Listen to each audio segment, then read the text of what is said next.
You live here? Yes. Well, maybe you know what a zombie is. When a person dies and is buried, it seems there are certain voodoo priests who have the power to bring him back to life.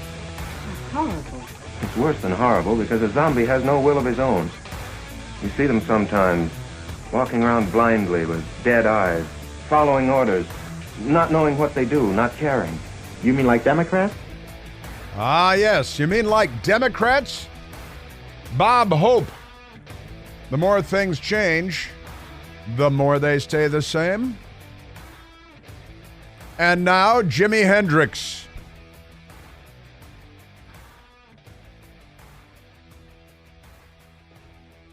Ah, yes. Jonathan Turley today. Law professor, Chicago guy, comes from a Democrat household.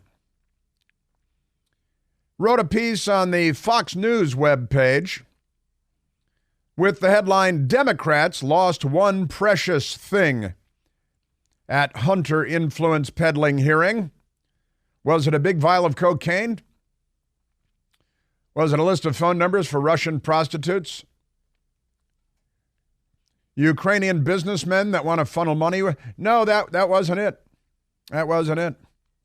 Jonathan Turley writes, this week, Democrats appear to have finally drained away what remained of themselves and their party. For years, Democratic members, I think he's talking about members of Congress as opposed to being a vulgar slur.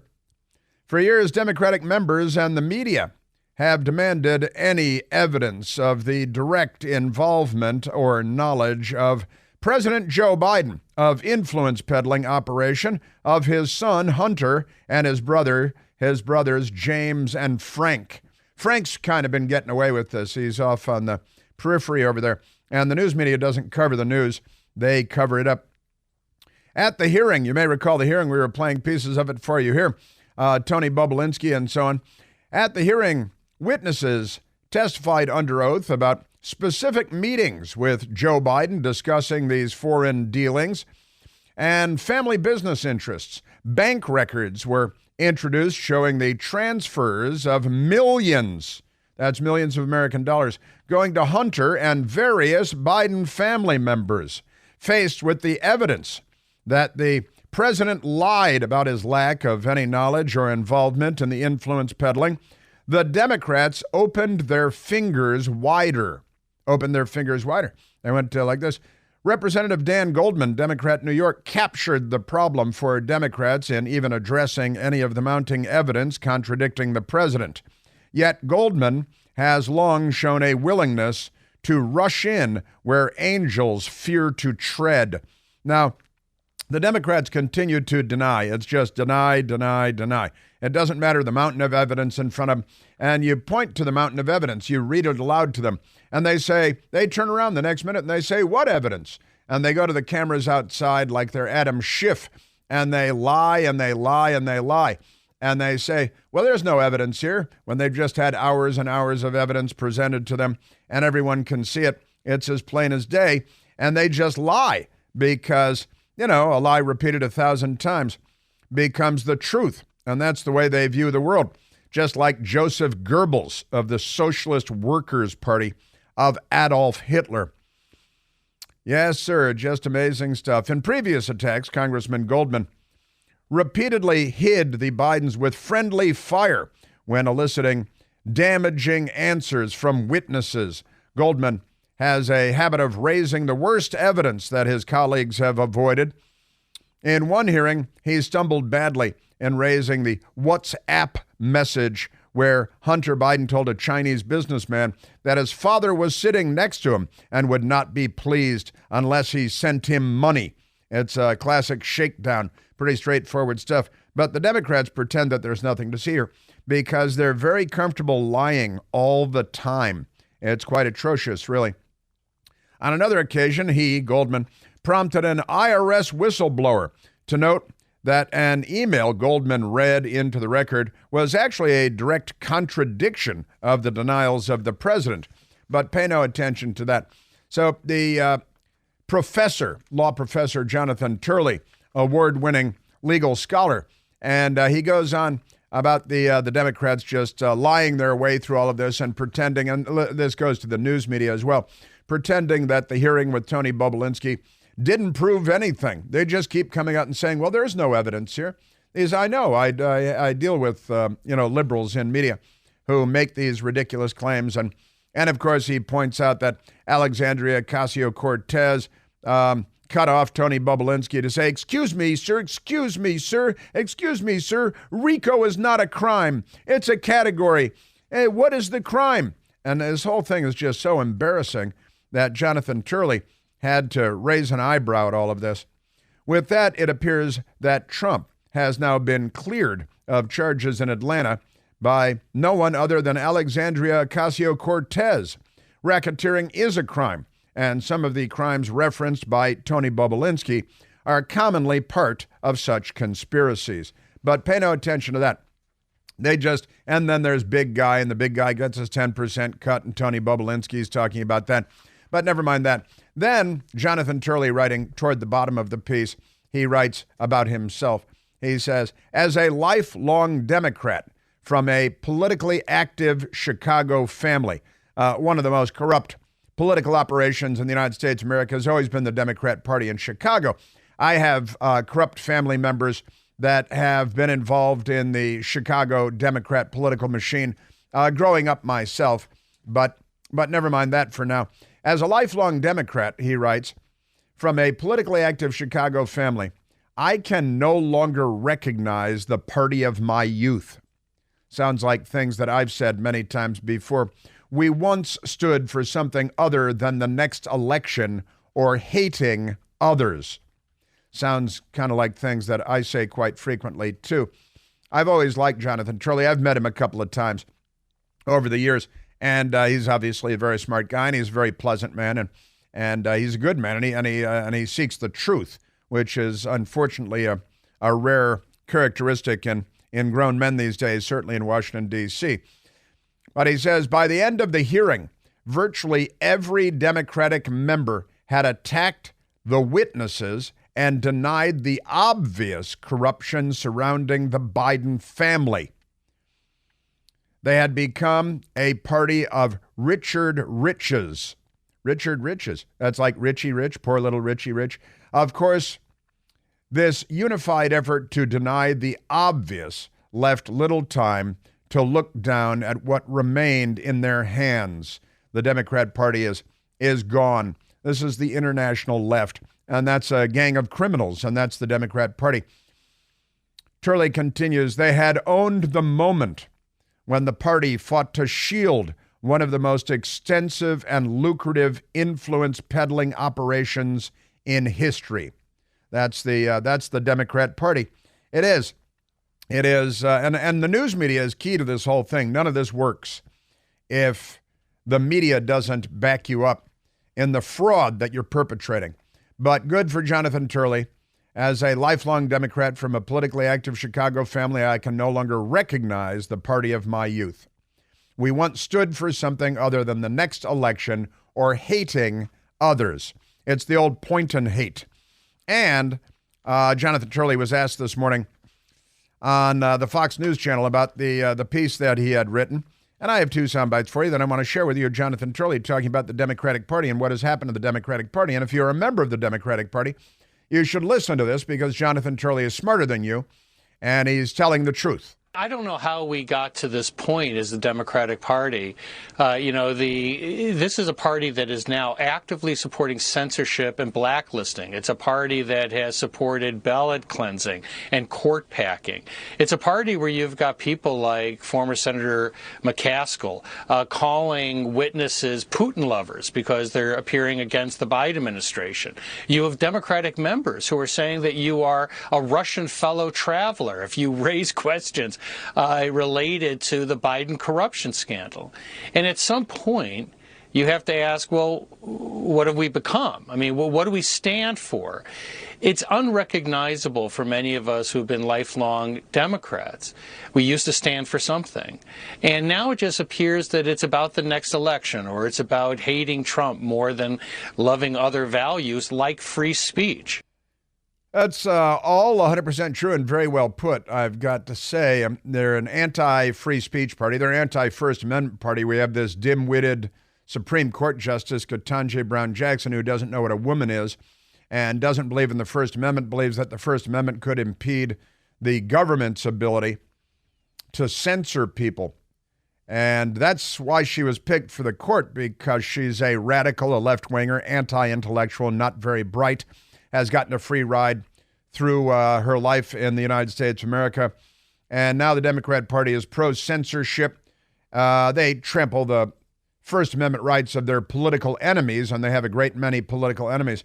It's the party that used the IRS against their political enemies under Barack Obama, the party that funds Iran to the tune of tens of billions of dollars, that defies the Supreme Court and pays off student debt for people who they believe will vote for them then. And then they stick truck drivers and mailmen with the bill of more than $100 billion to pay off the student debt of people that went to Harvard and Princeton, because they're extremely corrupt. And it's about time people like Jonathan Turley started stepping up, and there should be a lot more people like Jonathan Turley stepping up and telling the truth and saying it out loud. They're the party of ballot harvesting and ballot cleansing, the party of court packing, the party that accuses anyone that speaks up of being a Russian agent. Hillary Clinton has accused Tulsi Gabbard, a now former Democrat member of Congress from Hawaii, who is also still in the National Guard. I believe she's a colonel or lieutenant colonel. She served in combat zones, and Hillary Clinton accused her of being a Russian agent. I think they've got their eye on somebody who's currently in the Democratic primary. She's the favorite of the Russians. Yeah, she's a Russian asset. I mean, totally. Yeah. Tulsi Gabbard is a Russian asset. Yeah, totally. She's a Chicago Democrat, too. She's a communist. She's not an American at all. There's nothing American about her. She's a power-crazed psychopath. I think technically a psychopath is fair. And Jonathan Turley summed up the current Democrat Party very well. You're a Putin lover. This is, they used to mock Senator Joe McCarthy, who was calling out communists in the government. And by the way, in the 1950s, there were a bunch of communists in the State Department and in the government. And now, hey, where's Tail Gunner Joe when you need him? Joe McCarthy, of course, a tail gunner aboard a bomber in World War II. Hillary Clinton, just a bomber. Jonathan Turley, again, on the Democrat Party. What happened to the Democrat Party of yesteryear? The Democratic Party is now an anti-free speech party. It is actively pursuing censorship, blacklisting, funding groups to go after even the revenue of sites that they don't like on the right. And they define everything that is not hard left to be on the right. They are an anti-American party. And Jonathan Turley should use the term anti-American as well. Yes, sir. And when they've got Jonathan Turley, he's a very articulate. Is it racist to call him articulate? I think he's articulate. He's the first mainstream white guy to come along who's articulate and bright and clean. It's like a fairy tale, man. I mean, you got the first sort of mainstream African American who is articulate and bright and clean and a nice looking guy. I mean, that's a storybook, man. Yeah. That's a storybook, man. He's articulate, he's bright, he's clean, he's got all that going for him. He bathes like a professional. It's amazing. Joe Biden, that's not racist, though. Like when the Democrat congressman yesterday said jigaboo in the congressional hearing, that's not racist either. Now, if he had said macaca, well, actually, he's a Democrat. He can say, as the party of the Confederate States of America and Jefferson Davis and Jim Crow and the KKK, they can say whatever they want about matters of race because, they're the Democrats. That's what information dominance can do for your political party. We remain at 888-630-9625. Thank you, Jonathan Turley. And he sounds like he's still identifying as a lifelong Democrat. Probably time to get over that. You don't want to be affiliated with an organization like the one he just described there. What self-respecting person would? You know? Hey, it's Chris Plant, excited to tell you about our July 2024 Listener Sea Cruise. We'll be sailing around the British Isles, visiting Scotland and Ireland. Please join us. Visit ChrisPlantCruise.com. Let's take a telephone call, shall we? Talk to the nice people. Jonathan Turley summed it up pretty well. Almost as well as I do on an almost daily basis, but I'll give him time. Let's go to the phones, Michael. Let's go to Caesar calling from Washington, D.C. Hail, Caesar. You're on the Chris Plant Show. Hey, Chris, how you doing, man? Very well. Peace be upon you, sir. Thank you very much. Thank you. Look, Chris, the Eighth Amendment to the Constitution. Yes. Excessive fines and excessive bail and excessive punishment shall not be imposed. Yes. What happened? Are they wiping their feet on the Constitution and say, well, don't pay attention to, the man behind the curtain? Or what's going on, man? Because this stuff is getting out of control. Well, you nailed it. They could care less about the Constitution. The Supreme Court told Joe Biden he couldn't just give our money away without going through Congress to buy off voters by paying off their student loans, and he continues to do it anyway. The court has told him that he's responsible for securing our border, and he doesn't do that. They don't care about the law. They don't care about the Constitution. Caesar, they're the left. They're not liberals. They're the left. Way left. And Chris, the thing is, so is this a dual system? It's just us, not justice? Is that what we're talking about? Yes, it is. It's getting out of control. I mean, are we witnessing deconstruction of a Western civilization before our eyes? I mean, this stuff is really nauseating, It is. Squatters, all this. I mean, it's like you have to navigate a minefield. Squatters, immigrants, this and that, I'm scratching my head. And as a veteran, I didn't sign up for this. You know what I mean? This is not what you put your life on the line to protect and defend. This is basically the left is an invading army, and they've taken over the Democrat Party, and they've effectively taken over the American news media and most of academia. And the United States is really on the ropes, Caesar, I got to say. Yeah. I mean, I remember Trump said it a couple of years ago. He said, they're coming, when they're coming after me, they're really coming after you. And I don't think anybody really, listened to what he was really saying. And I remember a book by Tammy Bruce called The Death of Right and Wrong. And so everything is relative there. Oh, no, it's nothing going on here. It's nothing to see. Keep it moving. Don't believe your lying eyes. Come on, Chris. I'm with you, Caesar. They're not getting anything past you, and I'm happy to hear it. And you're right about the Eighth Amendment as well. They're not liberals. They're the left.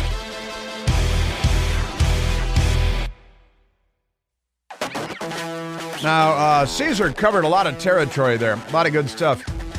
I like the peace be upon you. It's the old Islamic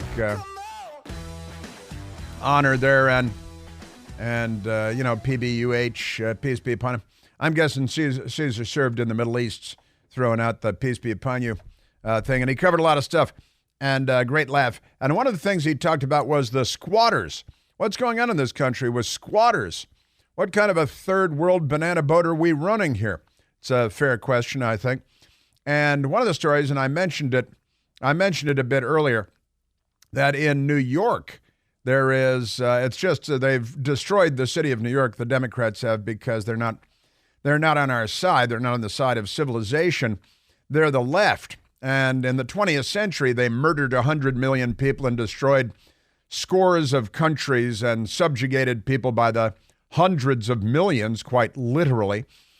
Now, the headline from ABC Fake News in New York, squatters wanted for murder after woman found dead. Well, that's good to hear. A woman is found dead and she's in a duffel bag. And so they found her dead in a duffel bag. And ABC Fake News has the story. The 52-year-old victim died from blunt force trauma to the head.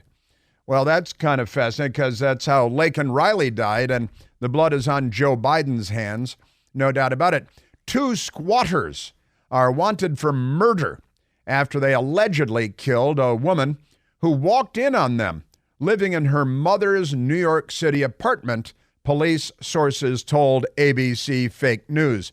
The victim, Nadia Vittel, a 52-year-old woman from Spain, came to the United States to prepare her mother's Manhattan apartment for a family friend, sources said. The Kips Bay apartment had been vacant for the last few months after Vittel's mother died, you see.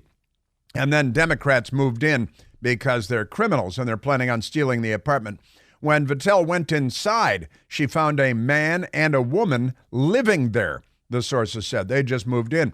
A struggle erupted, and what appears to be, it appears that Vittel was thrown into a sheetrock wall.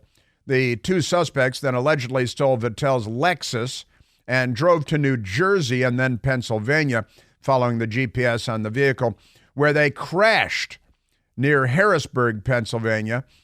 Now, on March 14th, Vittel's worried son, who hadn't heard from his mother in 2 days, accessed the Kips Bay apartment with the superintendent and other relatives and found his mother's body dead inside the apartment. Vittel's body was stuffed into a duffel bag in a closet with her foot sticking out of the bag. Vittel died from blunt force trauma to the head, and her death was ruled a homicide. The two suspects, who are Democrats, remain at large. Now, that's going on all over the country, and I don't know if you've been following this, but like Lawrence Jones on Fox News did a series of stories in Atlanta, Georgia, where Democrats have been moving into people's houses. You go on vacation for a week to the beach in Florida, and when you come back, Democrats have broken into your house, and they declare themselves to be the legitimate residents and owners of the house because they're criminals, you see. And they will steal anything that isn't nailed down, and now they'll steal your house, which is nailed down. They're saying that you're squatting here. No, I'm not squatting. My son, Johnny, he's in jail. He was paying these people every month. The police been out here already. Yeah, and we talked to them already. So we talked to the realtor here that owns the location. I talked to the people. They told me I can So you paid them every month. Every month at the PO box. So what are they? At the PO box, paying at the PO box, paying them every month. No, the owner of the home says, no, we don't know these people. They're not renting our house. I don't know. Now, there's another story today. Another New York homeowner arrested. Listen to this. The homeowner was arrested after changing locks on alleged squatters, reports say. And this is the CBS station in Albany, New York that has this. But the incident is New York City once again. A homeowner in New York City was taken away in handcuffs after she tried to change the locks on her home to keep out a group of alleged squatters, ABC 7 in New York City reported. Adele Andalaro, who told the outlet that she's the owner of a multi-million-dollar home in Flushing, Queens, in one of the 5 boroughs, New York City, which she inherited from her parents. In a recent visit to the property, the outlet captured an unknown woman unlock the front door before leaving. Pretty amazing stuff. Once inside, Andalaro found 2 men inside who claimed to be the tenants. These individuals then allegedly called the police on her. When police officers arrived, they asked the men to prove their resident status when Andalaro had the property deed in hand. She has the deed to the property in hand. She inherited it from her parents. She has the deed showing that she owns the property. She's in possession of the deed, 9/10 of the law, but the squatters had moved into the property, 9/10 of the law, because possession and all of that stuff. While Andalaro had the deed in her hand, neither individual could present leasing documents to back up their claims. Now, so they're in the house, and there's video of it, and the people. It's just appalling what's going on. It's happening all over the country. The police show up. Well, listen to this. One man showed the outlet bills, the news organization, bills for work he claimed to have done on the house. He also claimed to have moved into the house with the help of a realtor, but would not name that realtor. Officers then escorted the two men out. That seems appropriate. After that encounter, Andalaro, the legitimate owner who had inherited from the parents, reportedly called a locksmith to change the locks on the house to keep these strangers, these random people out. Minutes after having the locks changed, the two men returned and called the police, reportedly saying Andalaro had illegally evicted them. In New York, you see, it's illegal for a landlord to turn off utilities, change locks, or remove belongings of someone claiming to be a tenant, because state law also grants rights to those who have been squatters for at least 30 days. This is apparently true in Washington, D.C. as well, and in a lot of other places in Georgia. Police told Andalaro the issue had become a landlord-tenant dispute, which could only be settled in housing court. Sure. Police then arrested the woman, Andalaro, for the illegal eviction, and they put her in handcuffs. They put her in handcuffs because our country has lost its ever-loving mind, and the reason is liberals. Let's agree. The conservatives didn't do this. Conservatives didn't create these laws. Conservatives didn't say, well, if you've been there for 30 days, it's almost like you own the place. You don't have a rental agreement that you can show anybody. You can't prove they've been paying rent to anybody. Oh, no, a P.O. box like the lady in Georgia over there. Regardless of when the alleged squatters arrived, eviction cases in New York City take an average of, listen to this now, 20 months. That is a year plus 8 months to be resolved. That's an average. It could be 3 years, meaning the people staying there will have rights to the property long before the case is heard. Pretty amazing. Just amazing. Well, until the case is heard. Poorly written sentence there by CBS Albany. ABC 7 reporters in New York City say they are now hearing from city residents who claim to know the specifics of this law. Some say if police approach them over a squatter dispute, they know to immediately claim they've been on the property for 30 days. So you move in for a day, right? And when the police come, you say, oh, no, I've lived here. I've lived here for months. I've been here for a long, long time. Yep. Amazing. Isn't it amazing? Yes, sir. And Kips Bay is it's a neighborhood in New York City adjacent to Turtle Bay. Turtle Bay. Turtle Bay sounds fun. I think Mitch McConnell has a house there, which is where the sun is. It's east side of Manhattan. It's expensive. And these random people just moved in, right? And now you want to get them out? Well, it could take years, cost thousands of lives. And who says just because your parents owned it, paid for it, they died, you inherited it, that you have any say in the matter? Isn't that amazing? Yes, it is. Just extraordinary. America 2024. There is a story of another Democrat here, Carly Russell. She became famous. Everybody was looking for her all over Alabama and beyond because she was allegedly kidnapped. And remarkable stuff. Alabama woman who faked her own kidnapping gets probation for hoax. Gosh, it's kind of like Juicy Smollett. Wait a minute. Oh, we got some Chicago Mayor Brandon Johnson for you today, too. Carly Russell, an Alabama woman who faked her own kidnapping last year, pleaded guilty Thursday and avoided jail time, according to CBS affiliate WIAT. Russell, then a 25-year-old nursing student, that reminds me of Laken Riley, who was a 22-year-old nursing student that was murdered by an illegal alien, waved into the country by Joe Biden and released from jail in New York City. Russell, then a 25-year-old nursing student, told Hoover police she had been abducted on July 13th after seeing a toddler on the side of the road. She told police an unknown man had forced her over a fence and into a car.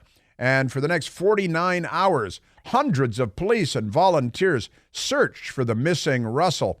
You see, she suddenly arrived at her home on July 15th and told officers that she remembered being in a trailer truck with a man with orange hair and a woman. She also alleged she could hear a baby crying in the truck. She had a big story that she ginned up in the thing.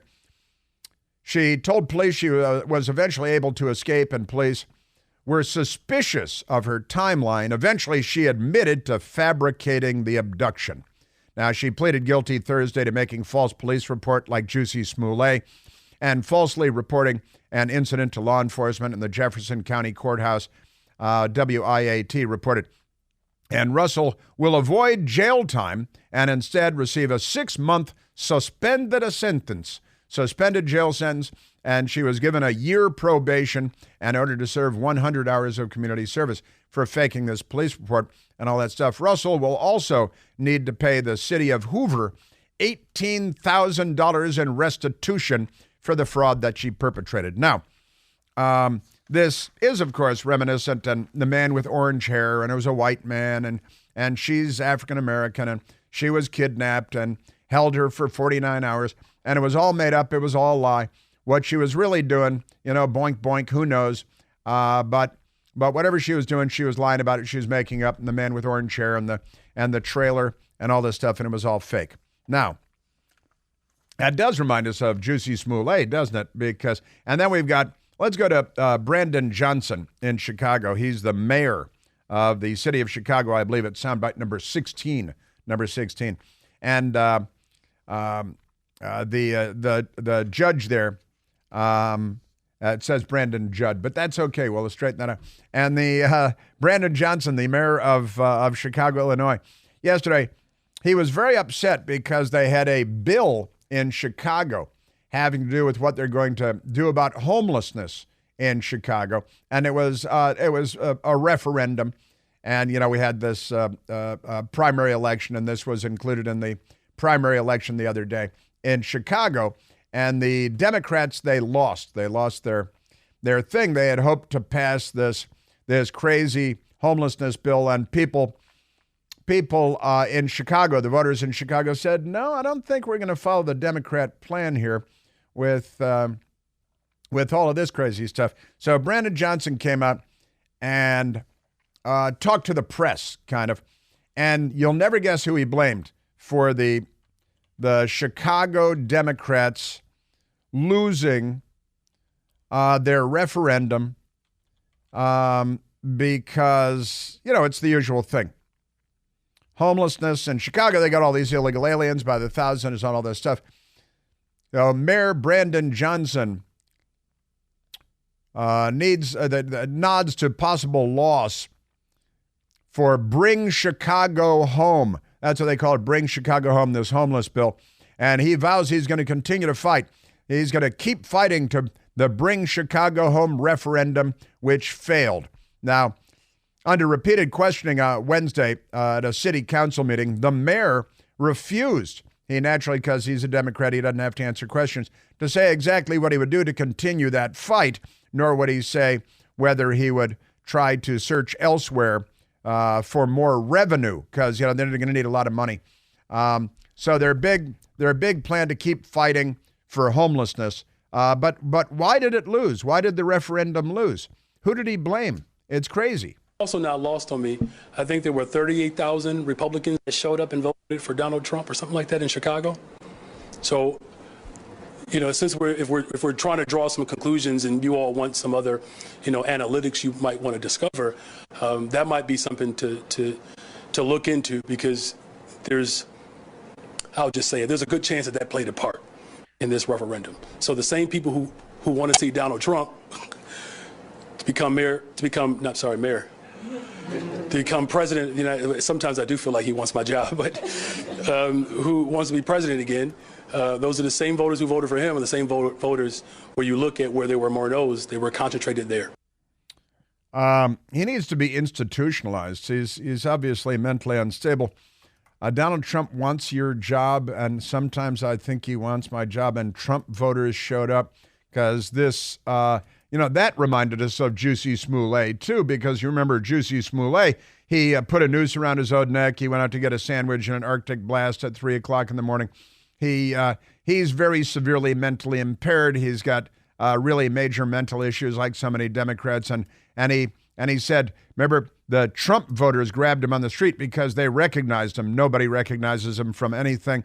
And the darkness bundled up and for the Arctic cold.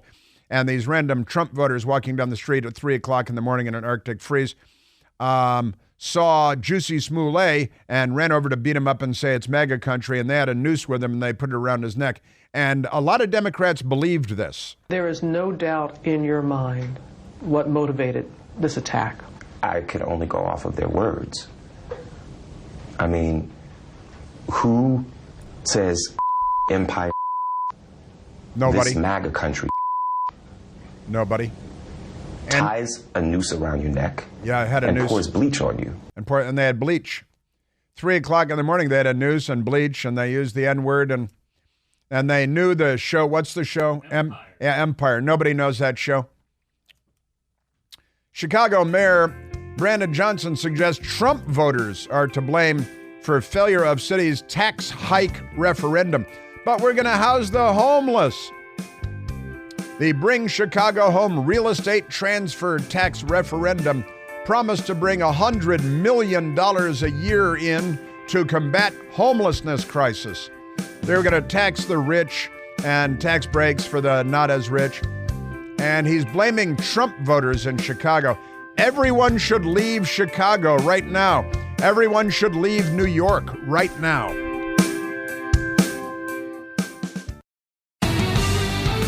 The Babylon Bee with a great headline. Checkmate, colon. They love their colons. Trump sneaks back into White House, invokes squatters' rights. See, move back, and there's Joe Biden walking by the door, and Donald Trump's already inside. Also, there is major breaking news right now involving President Trump. You know, he is supposed to pony up $454 million in cash by Monday.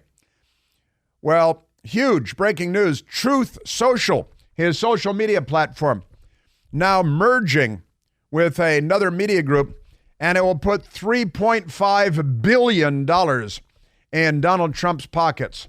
$3.5 billion. CNN says that doesn't help him.